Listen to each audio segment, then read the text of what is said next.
Ghazali decode நண்பர்களுக்கு அன்பு வணக்கம். இன்னைக்கு ஜூலை 14, 2026. சரி. நம்ம உலக செய்திகள்ல இன்னும் நம்மள வெளியேற விடாம இறுக்கி பிடிக்கக்கூடிய செய்தி ஈரான், அமெரிக்கா. அது ஒரு பக்கம் பார்த்தீங்கன்னா, கவலை தரக்கூடிய செய்தியா இருக்கு. ஏன்னா எப்படி பார்த்தாலும் இந்த பிரச்சனைகள்லாம் ஓஞ்சா தான் அடுத்து உலகமே நிம்மதி பெருமூச்சு விடும் அப்படின்னு ஒரு சூழல் இருக்கு. ஸோ அத பத்தின கம்ப்ளீட்டா டீட்டெயில் எல்லாம் பேசப் போறோம். நான் கசாலி டீகோட். வழக்கம் போல உங்களுடைய ஆதரவு, லைக் பட்டனை கிளிக் பண்ணி சப்ஸ்கிரைப் செய்து ஹைப் பட்டனை கிளிக் பண்ணி நண்பர்களுக்கு பகிர்ந்து ஆதரவு தாருங்கள். நன்றி. சரி, இப்போ ரொம்ப முக்கியமாக என்ன பண்ணியிருக்காங்கன்னா, ஈரான்ல இருந்து இப்போ 9ஆம் தேதி அவங்க அயத்துல்லா சையத் கமேனி அவர் நல்லடக்கம் செஞ்சதுக்கு அப்புறமே அங்கே ரொம்ப பயங்கர புத்துணர்ச்சியோடு எந்திரிச்சிருக்காங்க. நாங்கள் இனி விட மாட்டோம். எப்படின்னா, நெத்தன்யாகு, ட்ரம்ப்பு 2 பேரையும் ஒரு ஆரஞ்சு கலர் ட்ரெஸ்ஸை போட்டு நெத்தியில் ப்ளஸ் போட்டு எல்லாத்தையும் போட்டு தள்ள போகிறோம் அப்படின்னு ஒரு 13-14 பேர். அதில் அவராக இருக்கட்டும், பிடெக்ஸத்தாக இருக்கட்டும், இஸ்ரேல் உள்ள மற்ற மக்கள், அதுக்கப்புறம் யூரோப்பில் உள்ள தலைவர்கள் அப்படின்னு ஒரு பெரிய இது போட்டிருக்காங்க. அதை ஸ்டேட் மீடியானா அவங்களுடைய நியூஸ் பேப்பரில் பெருசாக போட்டிருக்காங்க. அது இப்போ பேசுபொருளாக இருக்குது. Okay, number 1. நம்பர் 2 இங்கே அமெரிக்கா பயங்கரமாக தடுமாறிக்கிட்டு இருக்கு. என்ன அப்படின்னா, இங்கே ஃபைட்டர் ஜெட்டை வச்சு பயங்கரமாக அடிக்கணும். அப்போ என்ன சொல்கிறாருன்னா, இவர் ட்ரம்ப் இன்னைக்கு ஒரு முக்கியமான செய்தி என்ன சொல்லியிருக்கிறாரு, இன்னைக்கு நைட்டு பயங்கரமாக அடிக்க போகிறோம். அங்கே அடிக்கிற அடி தாங்க முடியாத அடி. ஏற்கனவே 80 குண்டுகளை போட்டு 80 இடத்துல போட்டு தாக்குனாங்க. அப்புறம் 90 லொக்கேஷனில் போட்டு தாக்குனாங்க. 3வது வாட்டியாக 130 லொக்கேஷனில் போட்டு தாக்குனாங்க. அந்த தாக்குதலில் உண்மையிலேயே ஈரான் சமாளிக்க முடியாமல் திணறி போகிற அளவுக்கு தாக்கியிருக்காங்க. ஆனால் அவங்களோட ஆர்சனல் அம்யூனிஷன் அப்படின்னு சொல்லக்கூடிய அந்த ஆயுத குவியல் இருக்குல்ல, அந்த ஆயுத குவியலை ஒன்றும் செய்ய முடியலை அப்படிங்கிறது அமெரிக்காவுக்கு சோகம். காரணம் என்னென்னா, ஈரான் இவங்க இப்படிலாம் பண்ணுவாங்க அப்படின்னு ரொம்ப அழகாக எங்கள் கேஷிம் தீவாக இருக்கட்டும் அல்லது மற்ற இடங்களில் அண்டர் கிரவுண்டில் பயங்கரமாக வச்சுருக்காங்க. ஸோ ஆயுத குவியலில் ஒன்றும் செய்ய முடியல. ஆனால் இருக்கிற கட்டடம் அதுக்கப்புறம் பந்தர் அப்பாஸ் அப்படின்னு சொல்லக்கூடிய அங்கே முக்கியமான துறைமுகம். அந்த துறைமுகத்தான் கப்பல் போகணும், வணிக கப்பல் எல்லாம் போகணும். அந்த துறைமுகத்தை அடிச்சிருக்காங்க. அப்புறம் அந்த துறைமுகத்துலேருந்து ஹர்மோஸ் வழியே வெளியே போகணும். அதுக்கப்புறம் அங்கே கார்கு ஐலண்ட் இருக்க, அந்த ஐலண்ட்லேருந்து ஆயிலு இல்லை கேஸ் எல்லாத்தையும் ஏற்றிக்கிட்டு சைனாவோட டேங்கர் வெசல் கப்பல் வெளியே போகுது. அதை ஒன்றும் செய்யலை. அமெரிக்கா ஒன்றும் செய்யலை. இவங்களும் அழகாக அப்படி அலோவ் பண்ணி விட்டுருக்காங்க. சைனாவை பார்த்தா கொஞ்சம் பயப்படுறாங்க. அப்போ சைனா என்ன சொல்கிறாங்க அமெரிக்காவை பார்த்து, அந்த பயம் இருக்கட்டும் அப்படின்றாங்க. திடீர்னு பார்த்து ஏற்கனவே சொல்லியிருந்தோம், நேற்று எங்கள் சைனா மேலே உரண்டு இழுத்த உடனே உங்கள் மேலே 100% டாரிஃப் போட போகிறோம் அப்படின்னு சொல்லி அந்த செய்தி வந்துச்சு. நீங்கள் போடுங்க, நாங்கள் பதிலுக்கு என்னெல்லாம் போடுவோம் அப்படின்னு சொல்லி அவங்களும் சொல்லியிருக்காங்க. ரேர் எர்த் மினரல்ஸ் உங்களுக்கு கிடைக்காம பண்ணுவோம். அதனால் பயந்து போய் அமெரிக்கா என்ன பண்ண தெரியாமல் பித்து பிடிச்சி அலையிற மாதிரி இருக்குது. என்ன காரணம்னா, இங்கே எல்லா இடத்துலையும் போய் அடித்தாங்க, வருஷக்கணக்காக உட்காந்துருந்தாங்க. அவங்களுக்கு அங்கே கிடைக்கக்கூடிய மினரல்ஸோ அல்லது ஆயிலோ என்னத்தையாவது பிடிச்சி அந்த நாட்டுக்கு கொண்டு அந்த நாட்டோட அமெரிக்காவோட அந்த பொருளாதாரம் ஒரு மாதிரி ஸ்டெபிலைஸ் பண்ணுறதுக்கு எல்லாம் யூஸ் ஆச்சு. இப்போ ஈரான் பிரச்சனையாச்சே, ஈரான் அடித்தோம்னா நமக்கு உலக அளவில் இனி நம்ம தான் ராஜா. இன்னொரு பக்கம் யுக்ரைன் மூலமாக ரஷ்யாவை ஒரு மாதிரி கையை காலை உடச்சி உட்கார வச்சுருவோம். இங்கே நம்ம நேரடியாகவே இஸ்ரேல் மூலமாகவும் நம்ம நேரடியாக இறங்கி ஈரானை கையை காலை உடச்சி நம்ம அழுத்தி வச்சுக்குவோம். அப்புறம் இவங்க சைனா வேறு வழி இல்லை, சொல்லுங்க ஏசமா எனக்கு கொஞ்சம் ஆயில் கொடுங்க அப்படின்னு, வேறு வழி இல்லை, டாலரில் தான் வாங்கி ஆகணும். உலகம் பூரா டாலரில் தான் எண்ணெய் விநியோகம் நடக்கும் அப்படின்ற மாதிரி ஒரு சூழல் வந்துச்சு. அப்படின்னா இந்த இதுக்காகத்தான் இதெல்லாம் ரெடி பண்ணது. ஆனால் எல்லா நேரமும் ஒருத்தருடைய ஸ்ட்ராட்டஜி இருக்கு இல்லையா, ஒருத்தர் பண்ணக்கூடிய பிளான் எல்லா நேரமும் கரெக்டாக வர்றது இல்லை. திடீர்னு இப்போ மாறி போச்சு. காரணம், ஈரான் தன்னை நிறைய மேம்படுத்திக்கிட்டாங்க. ப்ளஸ் இவங்க ஈரானுக்கு சப்போர்ட்டாக ரஷ்யா, சைனா இதெல்லாம் இறங்கினால அமெரிக்கா ஒன்றும் பண்ண முடியல. அப்போ என்ன சொன்னாங்க, இன்னைக்கு நைட்டு பெருசாக அடிக்க போகிறோம், நாளைக்கு நைட்டும் பெருசாக அடிக்க போகிறோம். அதுக்கப்புறம் அந்த ஹர்மோஸுக்கு நாங்கள் தான் அத்தாரிட்டி, யார் வரனாலும் போனாலும் எங்கிட்ட பணத்தை கட்டிட்டு போங்க. காரணம், அதுக்கான மெயின்டெனன்ஸு, அதை பாதுகாக்கிறதுக்கான செலவு இதெல்லாம் நாங்கள் பண்ண போகிறோம். அதனால் ஹர்மோஸுக்கு எல்லாம் எங்கிட்ட டோல் கட்டிட்டு போங்க அப்படின்னு சொல்லி இன்றைக்கி அனௌன்ஸ் பண்ணியிருக்கிறாரு. ஆனால் யார், ட்ரம்ப்பு. நேற்று என்ன நடந்துச்சு, சைனா கப்பலில் அனுப்பிச்சி விட்டுட்டு ஐஆர்ஜிசி என்ன சொன்னாங்க, இந்த பாருங்க சைனா கப்பல் போகுது, இந்த ஏரியாவுக்கு நாங்கள் தான் ராஜா, நாங்கள் தான் அத்தாரிட்டி, எங்களை மீறி எதுவுமே நடக்காது அப்படின்னு சொல்லிட்டு சைனா கப்பல் போகுது. இன்னொரு பக்கம் அந்த Oman, gulf of Oman, Oman வளைகுடா இருக்க, அங்கே 2 யுஏஇ கப்பல் போச்சு, அதை போட்டு தாக்கிட்டாங்க. அதில் என்ன பிரச்சனைன்னா அந்த கப்பலில் வந்து இந்தியன் இருக்காங்க. அதில் ஒரு மாலுமி இந்தியன் வந்து அவர் இறந்து போயிட்டார். இன்னும் 5 பேர் பயங்கர படுகாயம். இந்தியா வந்து ஈரானுக்கு சம்மன் அனுப்பிச்சிருக்காங்க, நீங்கள் எப்படி இப்படி பண்ண போச்சு, அடிக்க போச்சு அப்படின்னு. அவங்க என்ன சொல்கிறாங்க, நீங்கள் அதில் உள்ளே இருந்தது இந்தியனா அல்லது பாகிஸ்தானியா அல்லது சைனீஸா அல்லது வேறு யார், தாய்லாந்துக்காரரா, யாரும் எங்களுக்கு தெரியாது. நாங்கள் சொல்கிறோம் இங்கே போகாதீங்கன்னு சொல்கிறோம், அதே மீறி போகிறாங்கன்னா கப்பல் அடிக்கிறோம் அப்படின்னு அவங்களோடது. இப்போ என்னென்னா ஈரானுக்கு எதிராக மொத்தம் 6 ஜிசிசி கண்ட்ரி, அது கல்ஃப் கோஆப்ரேஷன் கவுன்சில்னு சொல்லி சவுதி அரேபியா இருக்கட்டும், UAE, Qatar, Bahrain, Kuwait and Oman, இந்த 6 ஒன்று சேர்ந்து ஈரானை இப்போ எதிர்க்கிறாங்க. முன்னாடி வந்து 4 நாடு, அது பஹ்ரைன், குவைத்தை தவிர மற்ற 4 நாடும் ஈரானோட கொஞ்சம் சமாதானம் போகிறதுக்கு தயாராக இருந்தாங்க. இப்போ அது இல்லாமல் அது என்னென்னா அமெரிக்காவோட பிரச்சனை சொல்கிறாங்க. இதெல்லாம் நடந்துச்சு. சரி, இதுக்கப்புறம் வந்து இங்கே இஸ்ரேலில் பார்த்தா பயங்கர சிக்கல். என்ன சொல்கிறாங்க, அக்டோபர் 27 இஸ்ரேலில் எலெக்ஷன் நடந்தே தீரணும் அப்படின்னு கவர்மெண்ட் வந்து டேட்டம் வச்சுட்டாங்க. கவர்மெண்ட்னா எது, கோர்ட்டு, நீதிமன்றம் டேட்டம் வச்சுட்டாங்க. அப்போ பண்ணியே இப்போ இந்த எலெக்ஷன் வந்தே தீரணும். அப்படி வரல அப்படின்னா என்ன, அது வராமல் இருக்கிறதுக்கு என்ன செய்யணும், போய் சண்டை போட்டே இருக்கணும். அப்போது நெதன்யாகு இதுக்கு அப்புறமும் இன்னும் பெருசாக சண்டை போடுவார் அப்படின்றாங்க. அப்புறம் இன்னொரு உறுதிப்படுத்தப்படாத தகவல் ஒன்று வந்திருக்கு. அந்த தகவல் வலிமை குன்றிய அணு ஆயுதங்கள், அதை ரெடியாக வச்சுருக்காங்க. அது டிமோனா அராதுன்ற இடத்துலேருந்து ரெடியாக வச்சுருக்காங்க. ஏற்கனவே அங்கே இவங்க அடித்தாங்க, இது ஈரான் வந்து அடித்தாங்க. அங்கே வந்து எல்லாம் இப்போ தயாராக இருக்குது, அதை வச்சு அடிக்க போகிறாங்க அப்படின்னு சொல்லி ஒரு தகவல் இருக்குது. ஒருவேளை அதை அடிக்க போகிறதுக்கு முன்னாடியே ஈரான் வந்து ப்ரீஎம்டிவ் ஸ்ட்ரைக்குன்னு சொல்லி அந்த டிமோனா அராது இந்த ஏரியாவில் பூரா அடித்து குமிச்சிட்டாங்கன்னா அவங்க கிளம்பி அடிக்க முடியாது அப்படின்னு ஒரு சூழல் வரலாம். என்ன பண்ண போகிறாங்கன்னு தெரியல. சரி, இப்போ நமக்கு வந்து இப்போ கிடைச்சிருக்க ஒவ்வொரு தகவலாக வந்து லேசாக பார்த்து நம்ம சொல்லிட்டோம்னா என்ன, நமக்கு வந்து கிடைக்கிற தகவல் ஜெனரல், இதெல்லாம் ஜெனரல் தகவல். ஓகே, இப்போ இந்தியா வந்து உண்மையிலே இன்னும் ஒரு பக்கம் அங்கேருந்து குரூடாயில் வராமல் இப்போ கஷ்டத்தோட ஃபஸ்ட்டு ஸ்டெப்பில் நிற்கிது, பிரச்சனையோட ஃபஸ்ட்டு ஸ்டெப்பில் நிற்கிது. அது போக அரபு நாடுகள்லாம் இங்கே ஹார்மோஸில் உள்ள கப்பல்கள் போக முடியாமல் அடுத்து உணவுப் பொருள் தட்டுப்பாடும் லேசாக வருமோ அப்படின்ற ஒரு சூழல் இருக்குது. இது வந்து இன்னும் ஒரு மாதம் 2 மாதம் தொடர்ந்துச்சு அப்படின்னு சொல்லியாச்சுன்னா நிறைய பிரச்சனை வந்து நிற்கும். ஒருவேளை 6 மாதம் 7 மாதம் இதே ஹர்மோஸ் பிரச்சனை இந்த மாதிரி இப்போ கப்பல்கள் போகாமல் தொடர்ந்துச்சு அப்படின்னா கிட்டத்தட்ட 50% மேலே நாடுகள் திவாலாயிரும் அப்படின்னு சொல்கிறாங்க. ஸோ இது எந்த அளவுக்கு எங்கே போய் முடிய போகுதுன்னு தெரியல. சரி, இப்போ வந்து நமக்கு என்ன சொன்னாங்கன்னா, Tehran state news paper just printed Trump and Netanyahu in orange prison suits, அதாவது எப்படின்னா ஜெயிலில் கைதி இருப்பாங்க அந்த மாதிரி போட்டு with cross hairs on the head போட்டு days after communist son publicly vowed revenge is coming. அப்போது 9ஆம் தேதி வந்து அங்கே பரியல் பண்ணதுக்கப்புறம் அவரோட இவருக்கார்ல நம்ம சன்னு, கிராண்ட் சன், இந்த மாதிரி நாங்கள் வந்து ரிவெஞ்ச் பண்ணுவோம். அப்புறம் அவரோட சன் வந்து முஜ்தபா கமேனி 11ஆம் தேதி சொல்லியிருக்காங்க, நாங்கள் வந்து ரத்தப்பழி வாங்கியே தீருவோம் அந்த மரணத்துக்கு அப்படின்னு சொல்லியிருக்காங்கல்ல. அதுக்கப்புறம் வந்து டக்குன்னு என்ன வந்துருச்சு, இந்த மாதிரி ஒரு ஆரஞ்சு கலர் ட்ரெஸ்ஸு, அது வந்து அங்கே உள்ள ஜெயில் ட்ரெஸ்ஸு ப்ளஸ் நெத்தியில் வந்து ப்ளஸ் போட்டு அவங்க வந்து போட்டிருக்காங்க. அது வந்து என்ன, அதுக்கு வந்து என்ன ரியாக்ஷன் வந்து இது வரைக்கும் அமெரிக்காவிலேருந்து வரல, நெதன்யாகு வரல, என்ன பண்ண போகிறோம். இது இல்லாமல் யூரோப்பியன் கண்ட்ரிஸ்க்குலாம் அவங்க வந்து என்ன ரியாக்ஷன் அப்படின்னு சொல்லி தெரியலை. ஓகே, இதுக்கப்புறம் வந்து Trump administration has launched effort to dismantle the International Criminal Court, protect Netanyahu and other wanted war criminals from Israel, wanted from the court per WSJ.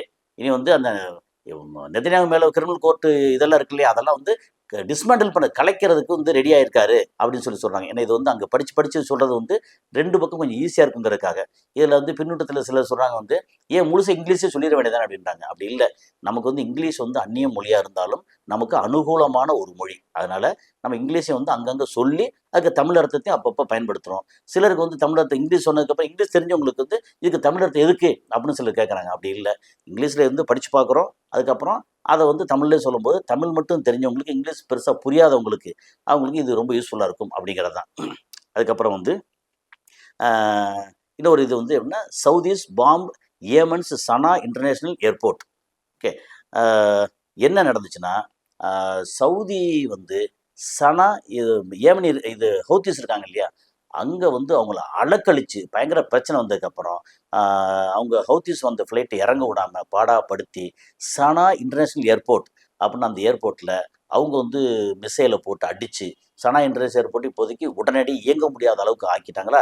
அதுக்கப்புறம் இவங்க ஹவுத்தீஸ் என்ன பண்ணாங்க, அவங்க மிசைல் எடுத்து இது அப்பா அப்படின்னு ஒரு இடம் நினைக்கிறேன், அங்கே சவுதியோட சவுத்தில், அதாவது சவுதியோட சவுத் சைடில் இருக்கக்கூடிய ஒரு இண்டஸ்ட்ரியல் ஏர்போர்ட்டு, அந்த ஏர்போர்ட்டு இவங்க வந்து தாக்கியிருக்காங்க. இப்போ என்னாச்சு, ஹவுத்தீஸ்க்கும் சவுதி அரேபியாவுக்கும் திரும்ப வந்து சண்டை மூட்டுருச்சு. 4 வருஷம் முன்னாடி சண்டை இருந்துச்சு, பயங்கர பிரச்சனை வந்துச்சு. 2 பேரும் சேர்ந்து அப்புறம் சமாதானமாகி அக்ரிமெண்ட் போட்டு இனிமேல் வந்து அடிக்கலை அப்படின்னு அக்ரிமெண்ட் போட்டிருந்தாங்க. இப்போ திரும்ப அந்த சண்டை வந்துருச்சு.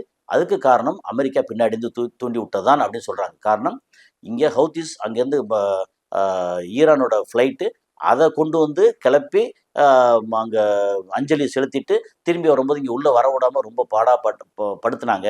அப்படிங்கிறனால இவங்க வந்து கோவப்பட்டு இதெல்லாம் பண்ண இவங்க கோவப்பட்டு பிரச்சனை வந்துச்சுட்டு பிரச்சனை வந்தோடனே, நீங்கள் வந்து என்ன சனா ஏர்போர்ட் இருந்தால் தானே நீங்கள் வந்து ஃப்ளைட்டில் போவீங்க, அங்கே இருந்தால் தானே நீங்கள் வந்து இவங்களோட ஃப்ளைட்டு ஃபைட்டர் ஜெட்டு ஃப்ளைட்டெல்லாம் இங்கே வந்து சேரும், எது ஈரானோடது, அப்படின்னு அந்த சனா ஏர்போர்ட்டை அடிச்சிட்டோம்னா அப்படின்னு அமெரிக்கா தவறான முடிவு எடுத்து அடிச்சிட்டாங்க. அதை அடித்ததுக்கு அப்புறம் வந்து இவங்க திரும்ப அங்கே உள்ள ஏர்போர்ட் அடிச்சிருக்காங்க.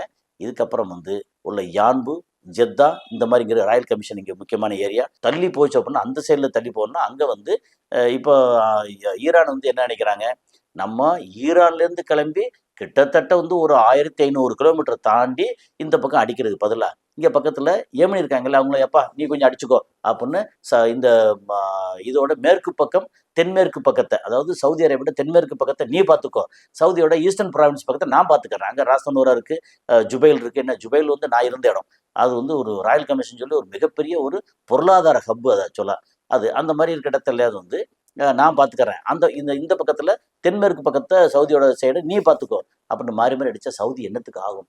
அப்படியே ஒரு மாதிரி சவுதி அரேபியா 2030 2030 வந்து ஒரு மிகப்பெரிய ப்ராஜெக்ட், அது வந்து ஜெத்தா டவர்னு சொல்லி 1 கிலோமீட்டருக்கு, அதாவது புர்ஜ் கலிஃபா விட ஒரு எப்படின்னா ஒரு 170 மீட்டர் அதிகம், அப்படின்னா கிட்டத்தட்ட ஒரு 500 அடி அதிகம் அப்படின்ற அளவுக்கு வந்து பெருசாக கட்டிட்டு இருக்காங்க. அதுவே பெருசாக ஓடிக்கிட்டு இருக்கு. இப்போ இந்த மாதிரி ஒரு பிரச்சனை வேற வந்து நிற்குது. ஓகே. இப்போ வந்து Yemen is hitting Saudi Arabia right now. Today Saudi hit Yemen with ballistic missiles now in return Yemen is hitting them hard அப்படின்னு சொல்லி அதை வந்து முக்கியமான ஒரு செய்தியாக வந்திருக்கு. அதுக்கப்புறம் Chinese owned oil tanker Rich Starry crosses Strait of Hormuz today ignoring US sanctions. அப்போ என்ன சொன்னாங்கன்னா, இது ஏற்கனவே சொன்னதான், முன்னாடி சொன்னதான், அமெரிக்கா வந்து சேங்ஷன் பண்ணியிருக்காங்க, இந்த மாதிரி யாருமே ஈரானோட அண்ணன் தண்ணி பழகாதீங்கப்பா, ஊரை விட்டு நாட்டை விட்டு ஒதுக்கி வச்சுட்டாங்களே அப்படின்னு சொல்லிட்டாங்க. சொன்னதுக்கப்புறமும் சைனாவோட டேங்கர் வந்து அங்கேருந்து அழகாக கிராஸ் பண்ணி போகுது. அப்போ என்ன சொன்னாங்க, நீ போட்ட சாங்ஷன்லாம், நீ பொருளாதார தடையெல்லாம் ஒரு பக்கம் போட்டுக்கோ, நாங்கள் அப்படிலாம் இல்லை அப்படின்னு சொல்லிட்டு ஈரான் வந்து ரொம்ப தெளிவாக ரொம்ப இது பண்ணிட்டு இருக்காங்க அப்படிங்கிறது தான். அதுக்கப்புறம் வந்து கைரோவுக்கும் ஏமனுக்கும் ஒரு சின்ன கான்ஃப்ளிக்ட் சொல்கிறாங்க. அது எப்படின்னா, இந்த மாதிரி இன்டர்நேஷ்னல் ஏர்போர்ட் இது அடித்தது இது எல்லாத்தையும் வந்து மாற்றி இது பிரச்சனை 2 பக்கம். ஏன்னா சவுதி அரேபியாவுக்கு இவங்க ஜால்ரா போட்டு தான் அவங்களுக்கு எகிப்து காசு கிடைக்கும். அப்புறம் சவுதி அரேபியா வந்து எப்படி பார்த்தாலும் அமெரிக்காவுக்கு ஜால்ரா போடணும், இவங்களும் எகிப்தும் வந்து அமெரிக்கா ஜால்ரா, ஜோர்டான் சொல்லவே வேண்டியதில்லை அப்படின்னு. இப்போ ஈரானுக்கு வந்து எதிராக என்ன பண்ணுறது தெரியாமல் வந்து எல்லாம் முழிச்சுக்கிட்டு இருக்காங்க. காரணம் நேற்று முந்தானெல்லாம் ஈரான் வந்து இங்கே இருக்கக்கூடிய ஆயில் ஃபில் பண்ணுற இடம், அப்புறம் ரன்வே, அவங்களுடைய மொத்த அமெரிக்கா பயன்படுத்தக்கூடிய அவங்களுடைய மொத்த தளங்கள், அது கடற்படை தளமாக இருக்கட்டும் அல்லது விமானப்படை தளமாக இருக்கட்டும், அங்கே இருக்கக்கூடிய அத்தனையும் போட்டு அடிச்சிட்டாங்க. அதுக்கப்புறம் குவைத்தில் இருக்கக்கூடிய அந்த அமினிஷன் சொல்லி ஆயுத கிடங்கு, அதை நேற்று நம்ம ஒரு சுஃபியான் சார் வந்து சொல்லியிருந்தார் இல்லையா, அது எல்லாத்தையும் அடிச்சு முடிச்சா அமெரிக்கா வந்து எங்கேருந்து அடிக்கிறதுன்னு தெரியல. கப்பல் வருது அப்படின்னா கப்பலை காணோம், கப்பல் வந்து கப்பலை அடிக்கிறதுக்கு தயாராக இருக்காங்க. விமானப்படை வந்து விமானத்தை எதிர்த்து திருப்பி அடிக்கிறதுக்கு ஈரான்ட்ட எல்லா செட்டப் இருக்குது. என்ன பண்ண போகிறாங்கன்னு தெரியல அப்படிங்கிறது தான். இப்போ வந்து கத்தாரோட ரிச் ஃபேமிலியை பற்றி ஒரு செய்தி வந்திருக்கு. அது பெருசாக ஒன்றும் இல்லை, நமக்கு வந்து இருக்கிறத வந்து என்ன பண்ணியிருக்காங்கன்னா, ஃப்ரான்ஸில் ஒரு 300 மில்லியனுக்கு ஒரு வீடு வாங்கியிருக்காங்க. அங்கே வந்து ஒரு தன்னோட ஆளுக்காக ஒரு 300 மில்லியன். ஓகே, அது அப்படி வாட்சில் கூட சரியாக நினைக்கிறேன். This is the richest family in the world and you probably haven't heard of them. They own golden toilets, golden Lamborghini and have even bought the most expensive house in the world. $300 million castle in France. அப்போது இது வந்து நம்ம சவுதியில் இருக்கக்கூடிய இது என்ன, however there's nothing compared to their wealth. This family the house of Saud owns Saudi Aramco, the largest company in the world, responsible for all Saudi Arabia's oil reserves, and they really know how to spend their money. இப்போ என்ன, அந்த south family இருக்காங்களா, அவங்க வந்து அங்கே ஃப்ரான்ஸில் ஒரு உலகத்திலேயே ஒரு விலை உயர்ந்த வீடு ஒரு 300 மில்லியன் அப்படின்னா நமக்கு வந்து ஒரு கணக்கு போட்டுக்க வேண்டியதுதான். ஒரு ஒரு 300 மில்லியன் அப்படின்னு சொல்லியாச்சுன்னா ஒரு 3000 கோடியா, அந்த அளவுக்கு வந்து நம்ம கணக்கு போட்டால் ஒரு 3000 கோடிக்கு வீடு. அதுக்கப்புறம் பெரிய ரிச்சஸ்ட்டு, அதுக்கப்புறம் வந்து தங்கத்தில் டாய்லெட்டு, அப்புறம் லம்போர்கினின்னு அந்த காருக்குன்னு சொல்லி இருக்குல்ல, உலகத்திலே பெரிய ரிச்சஸ்ட்டு ஃபேமிலி பீப்புள். அப்போது இவங்கள பார்த்து மற்ற சாதாரண சவுதி அரேபியாவில் இருக்கக்கூடிய குடிமக்கள் வந்து ஏன் வேத்தச்சல் பட மாட்டாங்க? அங்கே வந்து சவுதியில் இருக்க மக்கள் தொகையில் ஒரு 6-7 கோடி பேர் நினைக்கிறேன். அங்கே வந்து கிட்டத்தட்ட 2 கோடி பேருக்கு மேலே வறுமையில் கிடக்காங்க. சாப்பாடு ஒழுங்காக இல்லாமல் ரொட்டி துண்டுக்கு அலைஞ்சிட்டு இருக்க மாதிரி இருக்காங்க. இவங்க பார்த்தா வந்து தங்கத்தில் காரு, தங்கத்தில் டாய்லெட்டு, பெரிய பெரிய சூப்பர் காரு, அதுக்கப்புறம் வெளியில் எக்கச்சக்கமாக வந்து இவங்கன்னா இது வந்து அரச குடும்பத்தில் பிறந்தோன்ற ஒரே காரணத்துக்காக அவங்களுக்கு வந்து அனுபவிக்கிறாங்களா? இது வந்து பொதுவாக சொல்லப்போனால் இஸ்லாமுக்கு எதிரானது. ஆனால் அதை பண்ணிகிட்ருக்காங்க. சரி, இப்போ வந்து ஐடிஎஃப் இருக்காங்கல்ல, இஸ்ரேல் டிஃபென்ஸ் ஃபோர்ஸ், அவங்க வந்து ஒரு பையனை வந்து அடிச்சுட்டு கொண்டிருக்காங்க. அது வந்து IDF soldiers shoot the little boy to death and then claimed that he was a terrorist. போகிற போக்கில் வந்து பார்த்தா டப்புன்னு சுட்டாங்க. சுட்டு முடிச்சுட்டு அப்போ என்ன சொல்கிறாங்க, இப்போ இவன் டெரரிஸ்ட் பாவேன், இவன் ஒரு தீவிரவாதி, அதனால் சுட்டேன் அப்படின்னு சொல்லியிருக்காங்க. இவங்களோட ஆட்டம் வந்து எப்போ குறையுதுன்னு தெரியல. இப்போ this is why the world hates Israel repost this. இப்போ வந்து இதனால தான் இந்த மாதிரி அடிச்சு கொள்றதுனால அப்புறம் மக்களை பிடிச்சி கொண்டு போயிட்டு அங்கே உடல் உறுப்புலாம் திருடி மற்றவங்களுக்கு கொடுக்குறதுனால இஸ்ரேல் வந்து உலகம் பூரா வெறுக்குது அப்படின்றாங்க வந்து. அப்புறம் வந்து இப்போ யுஏ என்ன பண்ணுறாங்க, ஹர்மோஸ் இல்லாமல் அதை பைபாஸ் பண்ணுறதுக்கு எல்லா விதமான வேலையும் செஞ்சுட்டு இருக்கதா சொல்கிறாங்க. செஞ்சு முடித்தா கூட ஈரானோட என்ன சொல்கிறது, அவங்களோட அதிகாரம், நம்ம சேர்ந்து இருப்போம், இல்லை நீ வந்து இஷ்டத்தை தனியாக பண்ணேன்னா அடிப்பேன் அப்படின்னா எப்படி வந்து யுஏஇ திருப்பி அடிக்க போகிறாங்க அப்படின்னு தெரியலை.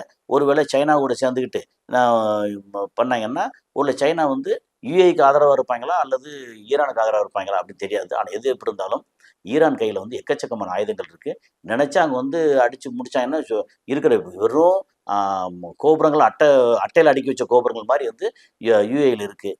அடித்தா சோழி முடிஞ்சிடும். ஆனால் என்ன பண்ண போகிறேன்னு தெரியல, வேறு ஆல்டர்னேட் ரூட் வந்து பண்ணிட்டு இருக்காங்க அப்படிங்கிறது தான்.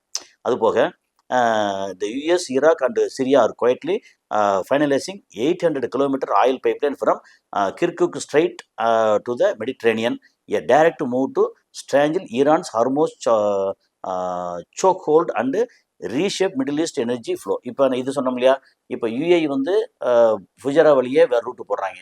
சவுதி அரேபியா அங்கே ஈஸ்டர்ன் ப்ராவின்ஸ்லேருந்து, அதாவது தமாம், ராஸ்தனூரா, தஹரான் ஏர்போர்ட்டு அந்த ரூட்ல இருந்து 1400 கிலோமீட்டர் பைப் லைனை போட்டு இந்த பக்கம் யான்பு வரைக்கும் கொண்டு போகிறாங்க. அதுக்கப்புறம் வந்து அமெரிக்கா, ஈராக்கு, அப்புறம் சிரியா இதெல்லாம் சேர்ந்து ஒரு ரூட்டு, பைப் லைன் ரூட்டு எங்கே போகிறாங்க, அப்படியே ஒரு 800 கிலோமீட்டருக்கு பைப் லைன் ரூட்டு போட்டு மெடிட்ரேனியன் சி சம்மந்தமே இல்லாமல் இந்த ஹார்மோஸே வேண்டாம்ப்பா, எல்லாத்தையும் இப்படி பிரித்து விட்டு ஹார்மோஸை நீ மட்டும் வச்சுக்கோப்போ அப்படின்னு சொல்கிற அளவுக்கு வந்து கொண்டு வந்துட்டு இருக்காங்க.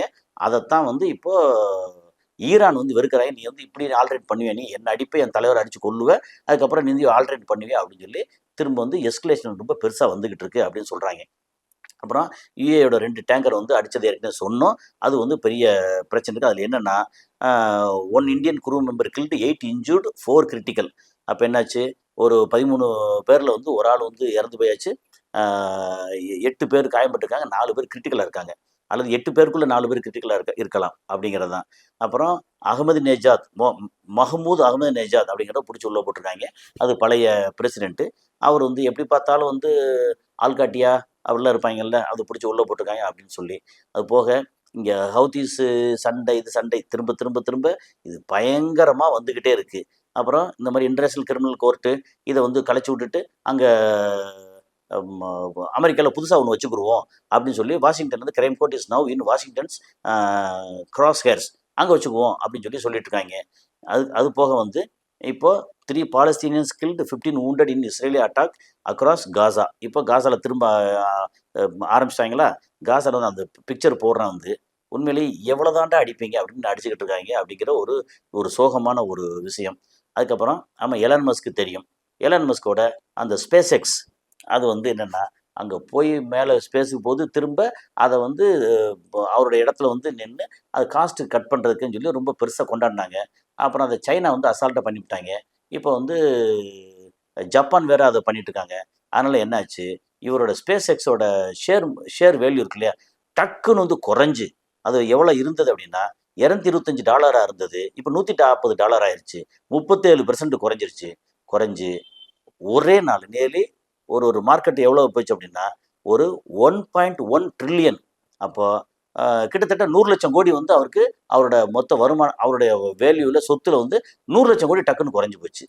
அவ்வளோதான். இது வந்து அப்படியே ஸ்பெகுலேஷன் ஆகிறது தானே, அது மாதிரி போயிடுச்சு.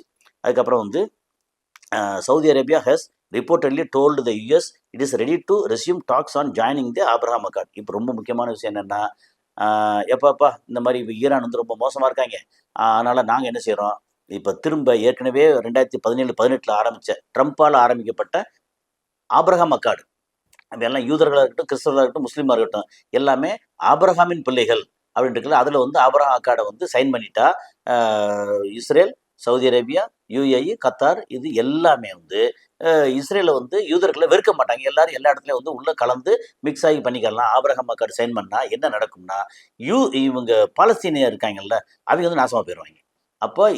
அப்போ வந்து முடியாதுன்னு சொல்லி இறுக்கி பிடிச்சி நின்னது வந்து சவுதி அரேபியா. இப்போ சவுதி அரேபியா என்ன சொல்கிறாங்க வந்து, இல்லை நாங்கள் வந்து ஆப்ரஹாம் அக்கார்டில் சைன் பண்ணுறதுக்கு நாங்கள் தயாராகிறோம் அப்படின்னு சொல்லி இப்போ முக்கியமான விஷயத்த சொல்லியிருக்காங்க. ஓகே, இப்போ வந்து அடுத்தடுத்து அது என்ன சொல்கிறது, ஈரான் விடாமல் வந்து எல்லா இடமும் ரெடி பண்ணி வச்சு அதை வந்து ஈரான் அடிக்கிறதுக்கு அங்கே அமெரிக்கா வந்து ஏகப்பட்ட ட்ரூப்ஸ் ஒரு 50,000 பேரை வந்து நிறுத்தி வச்சுருக்காங்க ஈரானுக்குள்ளே போகிறதுக்கு அடிக்கிறதுக்கும். ஈரான் என்ன பண்ணிருக்காங்க, லட்சக்கணக்கான பேரை எல்லாம் ரெடி பண்ணி வச்சுருக்காங்க. அப்புறம் அங்கே இருக்கிற மிசைல்ஸ் இருக்கு இல்லையா, மிசைல்ஸ் பூரா நிறையா தயார் நிலையில் வச்சுருக்காங்க. அது என்னென்னா, இது ஒரு ட்ரிகர் ஒரு ஆச்சு அப்படின்னா நேராக அமெரிக்காவில் போய் அடிக்காது. அமெரிக்கா வந்து இங்கே வச்சுக்கிட்டு நீ அடிச்சுக்கோங்க, எனக்கு வந்து எல்லாம் கிடைக்கட்டும் அப்படின்னு உட்காந்துருக்காங்க. ஆனால் ஏற்கனவே சொன்னது தான், இப்போது இந்த நேரத்தில் வெறும் அரபு நாடுகளை மட்டும் வந்து ஈரான் அடிக்க போகுதா, இல்லை இந்த சாக்கை வச்சு இஸ்ரேலை வந்து போட்டு தாக்கி இந்த பக்கம் இஸ்ரேலே இல்லைன்ற அளவுக்கு ஆக்க போகிறாங்களா அப்படின்னு தெரியாது. இதுதான் வந்து இப்போதைக்கு ஒரு ஃபைனல். இப்போ இதோட சேர்த்து என்ன சொல்கிறேன்னா, இப்போ இங்கே ஹர்மோஸ் இப்போ க்ளோஸ் பண்ணிட்டு இங்கே பிரச்சனை ஓடிட்டு இருக்கனால ரஷ்யா அந்த பக்கம் வந்து பெரிய அளவுக்கு ஆயிலை வந்து விற்று அங்கே அடித்தது போக மிச்சம் கிடைக்கக்கூடிய ஆயில் இருக்குல்ல, அது எல்லாத்தையும் நிறையா இங்கே யூரோப்பியன் கண்ட்ரிஸ்க்கு விற்று கடைசி என்னாச்சு, ஒரு நாளைக்கு வந்து அந்த யூரோ 1 பில்லியன் யூரோ வந்து சம்பாதிக்க ஆரம்பிச்சிருக்காங்க. Per day revenue as US Iran. இங்கே பிரச்சனை இருக்கனால அங்கே வந்து ரொம்ப எக்கச்சக்கமாக சம்பாதிச்சிருக்காங்க. நிறைய சம்பாதிக்க என்ன ஆகும், ரஷ்யா வந்து நிறைய இன்னும் ஆயுதங்கள் வாங்குவாங்க. அப்புறம் யுக்ரைனும் நேட்டோ வரைக்கும் ஃபுல்லாக அடித்து தீர்ப்பாங்க அப்படின்னு சொல்கிறாங்க. ஓகே, இப்போ வந்து இதில் வந்து இந்தியாவுக்கு வந்து என்ன பாதிப்பு வரும் இதையும் சேர்த்து சொல்லிடலாம். இந்தியாவுக்கு வந்து முக்கியமான பாதிப்பு என்னென்னா, நமக்கு நேச்சுரல் கேஸ் ஒரு 50% வந்து இந்தியாவில் நம்ம இதில் கிடைக்குது. அதுக்கப்புறம் 12% வந்து குரூட் ஆயில் கிடைக்குது. மிச்சத்தை அங்கேருந்து வரணும். இப்போ குரூட் ஆயில் வந்து அங்கே நின்றுச்சு. அப்புறம் ரஷ்யாவிலேருந்து ரொம்ப குறைச்சி தான் வரதா கேள்வி. அப்புறம் யூரியா வந்து 50% வந்து நமக்கு கிடைக்காது. ஏன்னா அங்கேருந்து நேச்சுரல் கேஸ் வரணும், எல்என்ஜி வரணுமே. அதிலேருந்து வரலை அப்படின்னா நமக்கு இப்போ விவசாயம் பிரச்சனை, பொருளாதாரம் பிரச்சனை, அப்புறம் டிரான்ஸ்போர்ட் பிரச்சனை, நமக்கு வாழ்வாதாரமே ரொம்ப பெரிய சிக்கலாக வரப்போகுது அப்படின்னு ஒரு பெரிய அலாமிங் இருக்குது. சரி, எது எப்படி நடந்தாலும் நம்ம வந்து சில நேரங்கள்ல வந்து வேடிக்கை மட்டும்தான் பார்க்க முடியுது. சரி, அடுத்து இன்னைக்கு நைட்டு வந்து பெரிய அளவுக்கு அமெரிக்கா ஈரானை தாக்க போகிறாங்களா, ஈரானை மறுபடியும் இங்கே தாக்க போகிறாங்களா, என்ன எதுன்னு தெரியல. ஆனால் இப்போ ட்ரூப்ஸ் வந்து நிற்குது. கப்பல் வந்து 2 பெரிய விமானம் தாங்கி கப்பலும் ஒரு 20க்கும் மேற்பட்ட போர்க்கப்பல்களும் வந்து இது வந்து கல்ஃப் ஆஃப் ஒமான், ஓமான் வளைகுடா அந்த ரேஞ்சில் வந்து நிற்குதுன்னு சொல்லிட்டு இருக்காங்க. என்ன நடக்க போகுதுன்னு தெரியல. எதுவாக இருந்தாலும் இன்னைக்கு சுச்சுவேஷன் வந்து நல்லா இல்லை. ஏற்கனவே இது மாதம் மாதம் 4-5 மாதமாக கொஞ்சம் ஓகே வர மாதிரி இருக்குது, திரும்ப பிரச்சனையாயிருது. இந்த பிரச்சனை வந்து இப்போதைக்கு வந்து தீராதுன்னு தெரியுது. இது என்ன பேசி வச்சுட்டு விளையாடுறாங்களா, என்ன பண்ணுறாங்க? அமெரிக்கா வந்து என்ன பண்ணுறதுன்னு முடிவு பண்ண முடியாமல் ரொம்ப தத்தளிக்கிறாங்களே என்னன்னு தெரியல. எதுவாக இருந்தாலும் என்ன நடக்குதோ அதை அப்பப்போ வந்து அப்டேட் பண்ணுறோம். அடுத்த ஒரு காரணம் சந்திப்போம். நன்றி.